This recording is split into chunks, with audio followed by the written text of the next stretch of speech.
ఇవాళ దేశవ్యాప్తంగా ఎన్నికలు జరుగుతున్నటువంటి వేళ ప్రాంతీయ పార్టీలు ఒకటే మాట్లాడుతున్నాయి. దేశవ్యాప్తంగా ఉన్నటువంటి ప్రాంతీయ పార్టీలు ఇవాళ అధికారాన్ని చేజిక్కించుకునేటువంటి అవకాశాలు ఉన్నాయని చెప్తున్నాయి. ఇక జాతీయ పార్టీలు ఏవైతే ఉన్నాయో అవి కనుమరుగైపోయేటువంటి పరిస్థితులు కూడా నెలకొంటున్నాయని ఇక ప్రాంతీయ పార్టీ అధినేతలు మాట్లాడుతున్నటువంటి అంశాలు. ఇకపోతే ముఖ్యంగా కాంగ్రెస్ బీజేపీ విచ్చలవిడిగా ప్రయత్నాలు చేస్తుంది, అనేకమైనటువంటి ప్రయత్నాలు. ఇక 400 సీట్లు మాకు వస్తాయనేటువంటి బీజేపీ ఇక ఆ కోణంలో ఆలోచిస్తున్నటువంటి బీజేపీకి ఇవాళ కాంగ్రెస్కు రెండింటికి కూడా ఎదురు దెబ్బ తాకేటువంటి పరిస్థితులు నెలకొన్నాయి ఇవాళ దేశవ్యాప్తంగా. ఇకపోతే ప్రాంతీయ పార్టీలే కింగ్ మేకర్స్గా నిలబడబోతున్నాయంటూ చాలా రాష్ట్రాల్లో బలంగా ఇక రీజనల్ పార్టీలు ఇక మోదీ మూడోసారి ఆశలకు చెక్ పెట్టే ఛాన్స్ ఉందని కూడా బట్టబయలైపోయింది. ఇక మోదీ మూడోసారి ప్రధాని అవుతున్నాననేటువంటి ఆశలకు చెక్ పెట్టేటువంటి అవకాశాలు ఇప్పుడు నెలకొన్నాయి. టోటల్గా దేశవ్యాప్తంగా చాలా రాష్ట్రాల్లో బలంగా ఉన్నటువంటి రీజనల్ పార్టీలు ఇక బూమ్రాంగ్ అయినటువంటి 400+ నినాదం. ఇకపోతే విపక్షాల ఐక్యతతో ఓట్ల చీలికకు బ్రేక్ పడబోతుంది. ఐక్యతతో ఓట్ల చీలికకు బ్రేక్ పడబోతుందంటూ మొత్తానికి ప్రాంతీయ పార్టీల ఇక్కడ నాయకులు మనం చూస్తున్నాం. ఇక్కడ జగన్ ఉన్నారు, కేసీఆర్ ఉన్నారు, అట్లాగే ఇంకా మిగతా వాళ్ళు కూడా ఉన్నారు. ఇక చూస్తే ఇక్కడ లోక్సభ ఎన్నికల్లో 400కు పైగా సీట్లు సాధించాలని లక్ష్యంగా పెట్టుకున్నటువంటి బీజేపీ నేతృత్వంలోని ఇక ఎన్డీఏ కూటమికి క్షేత్రస్థాయిలో అనుకూల పరిస్థితులు కనిపించడం లేదు. 200 సీట్లు కూడా దాటవనేటువంటి విశ్లేషణలు వినిపిస్తున్నాయి. పశ్చిమ బెంగాల్, తెలంగాణ, తమిళనాడు, ఆంధ్రప్రదేశ్ సహా చాలా రాష్ట్రాల్లో ప్రాంతీయ పార్టీలే ఇక ముందుకు రాబోతున్నాయి, బలంగా ఉన్నాయి. ఈ నేపథ్యంలో బీజేపీ 400+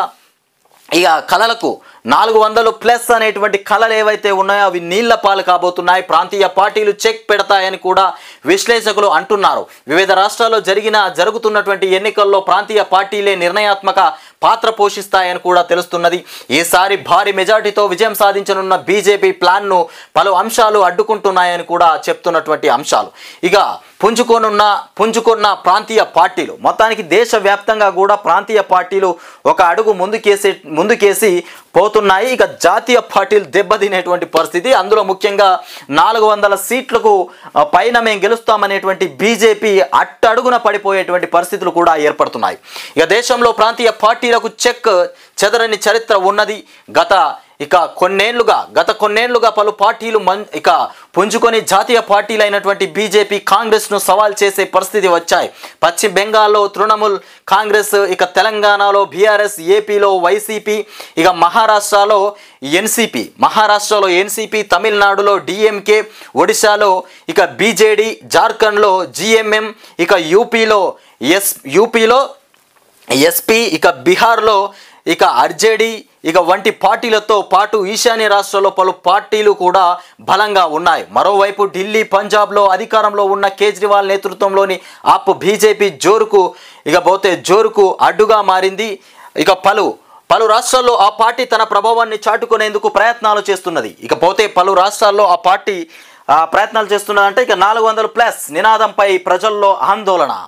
400 వస్తాయనేటువంటి నినాదం ఏదైతే ఉందో ప్రజల్లో ఒక ఆందోళన చేకూరుస్తుంది. ఇక ఆబ్కి బార్ 400 పార్, ఈసారి 400కు పైగా స్థానాలు నినాదం. ఇక నినాదం చుట్టూనే ప్రధాని మోదీ ఎన్నికల ప్రచారం సాగుతున్నది. రాజ్యాంగాన్ని మార్చేందుకే ఇక అవసరమైనటువంటి సంఖ్యాబలం కోసం బీజేపీ ఈ నినాదం ఎత్తుకొన్నదని కూడా ప్రతిపక్షాలు ఆరోపిస్తున్నాయి. రాజ్యాంగాన్ని మార్చడానికే ఈ నినాదాన్ని ఎత్తుకునేట 400 సీట్లు వస్తాయనేటువంటి అంశం. ఈ క్రమంలో రాజ్యాంగం కల్పించినటువంటి హక్కులను లాగేసుకుంటారనేటువంటి ఆందోళన దళితులు, ఆదివాసులు, బలహీన వర్గాలు, మైనారిటీలో నెలకొన్నది. ఈ నేపథ్యంలో బీజేపీ ఎత్తుకున్నటువంటి ఆ నినాదం పార్టీకి వ్యతిరేకంగా ఇక పోరాడుతున్నటువంటి ప్రాంతీయ పార్టీలకు ఇక ప్రచార అస్త్రంగా మారింది. ఇక మోదీ మూడోసారి అధికారంలోకి వస్తే రాజ్యాంగాన్ని మార్చేస్తుందని, రిజర్వేషన్లు రద్దు చేస్తుందని కాంగ్రెస్ కూడా ప్రచారం చేస్తున్నది. ఇక విపక్ష పార్టీల మధ్య ఐక్యతతో బీజేపీ వ్యతిరేక ఓట్ల చీలికకు కూడా చెక్ పడబోతున్నది. గతంలో విపక్షాల ప్రభుత్వ వ్యతిరేకతను మొత్తానికి ఇక చీల్చడంతో అది బీజేపీ అది బీజేపీ లభించింది. అయితే ఈసారి విపక్ష పార్టీలు కలిసి కూటమిగా బీజేపీకి వ్యతిరేకంగా పోటీ చేస్తున్నాయి.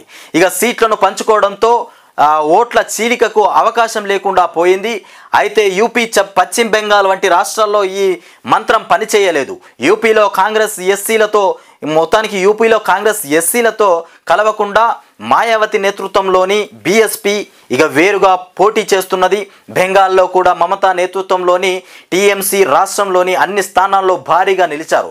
మరోవైపు ఇక్కడ కాంగ్రెస్, లెఫ్ట్ పార్టీలు కూడా కూటమిగా పోటీలో నిలిచాయనేటువంటి మనం అంశాలైతే చూస్తాం. ఇక ఎన్డీఏకు వ్యతిరేకత, బీహార్ వంటి రాష్ట్రాల్లో ఇక మిత్రపక్ష పార్టీలపై వ్యతిరేకత వల్ల బీజేపీ తగినటువంటి మూల్యం చెల్లించుకోవాల్సి వచ్చే అవకాశం కనిపిస్తున్నది. రాజకీయ విశ్లేషకులు అంటున్నారు. మరోవైపు ఎమ్మెల్యేలను ఇక పెద్ద ఎత్తున ఫిరాయింపులు చేయడం ద్వారా పలు రాష్ట్రాల్లో ప్రభుత్వాలను కూల్చి బీజేపీ గద్దెనెక్కడంపై ఇక కూడా ప్రజలు తీవ్ర అసంతృప్తిగా ఉన్నట్లు తెలుస్తున్నది. తమిళనాడులో అన్నా డిఎంకే వంటి ప్రాంతీయ పార్టీకి కూటమిలో ఇక చేర్చుకోవడంలో విఫలం కావడం, కర్ణాటక, బీహార్ వంటి రాష్ట్రాల్లో మొత్తానికి వ్యతిరేకత ఉన్న పార్టీలతో జట్టు కట్టడం బీజేపీకి ఇక ప్రతికూలంగా మారేటువంటి అవకాశాలు కూడా కనిపిస్తున్నాయని మనం ఇక్కడ వార్తనైతే చూస్తున్నాం. మొత్తానికి ప్రాంతీయ పార్టీలు అయితే కీలకంగా పై చేయి ఉండబోతుందంటూ బీహార్ వంటి రాష్ట్రాల్లో మిత్రపక్ష పార్టీలపైన